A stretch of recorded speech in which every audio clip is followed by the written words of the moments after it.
আজ যা পাইছে সব আমার নিয়ে গেছে। তারপর মাইয়া বিচ্ছেদের পর আদে বললে আমি মাইয়া বাড়ি ছাড়া কেন এরকম করবে? আমরা তো একটু নিরাপদ চাইছি, আমরা তো কোনো রাজনীতিতে যাইনি, গেছি। গরিব কেন বাঁচতে পারবে না? ওইসে আমার মাইয়া গুগা ইজ্জতে আদেছে, আমার মাইয়া ইস বাড়ি ছাড়া। তারপর ঘরে আমার যা জিনিসপাতি টাকা পয়সা ছিল এই আইসগুলো ইয়ে গেছে। আমরা তো চাই একটু স্বাধীন বাংলাদেশে একটু ভালোভাবে থাকতে। দা ছিল হাতে বড় বড়, আজকে আমার গলায় ধরছে, পাশরে ধরছে, আমি ঠেহাইছি। এরপর আবার আমার ছোট দেওরের বউ ছিল, সেরে টানিয়া পলাইছে, খাদের তলা টানিয়া বাইর করছে, বাইর করিয়া খাদের স্বামীর খাদের পাশে নিয়ে ঠাস করে ফেলাইছে। আমি আস্তে আস্তে উঠতে যাইয়া তাদের টানিয়ে দিয়েছে। আমার কয় কি আপনি হ্যান্ডা লড়বেন না, ওদিক যাবে।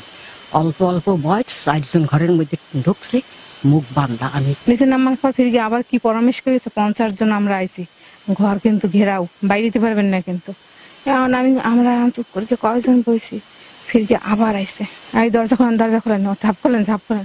এখন আমার দেওয়ার ছেলে হে কইছে তোমাকে হাত পাও ধরছি, উপরে একটু বসো, না কথা আছে কথা। এই মশারি টানানো, সেই মশারির ভিতরে ঢুকে গেছে, মশারির ভিতরে ঢুকে যাইয়ে বসে রয়েছে আমাকে পাশে। এখন খালি কইতেছে কই গলায় কি আছে, কানে কি আছে। হ্যাঁ, এখন আমি কইছি তোমার পাও ধরছি, তুমি এদিকে তো যাও, কি নিবো, আমার কানেরটা আছে, গলারটা আছে, তুমি হেয়ে নিয়ে যাও, তো তুমি ওগো কিছু কইও না। তুমি এই নিয়ে যাও, তুমি এরকম দাদর এই আমার কাছে পোষ খাবি এই গলায় এইরকম দেবে। আমি বলতে দাও, তুমি যদি মারো এই জায়গার, তুমি যদি মারো তাই মারো। তারপরে আমি কইতেছে এই কই আমার দেশের একটা ঘা। হ্যাঁ, তারপরে এইবার আমি কইতেছে কানবি না, তোরা কানবি না, ওরা তো সব শিখ লইছে।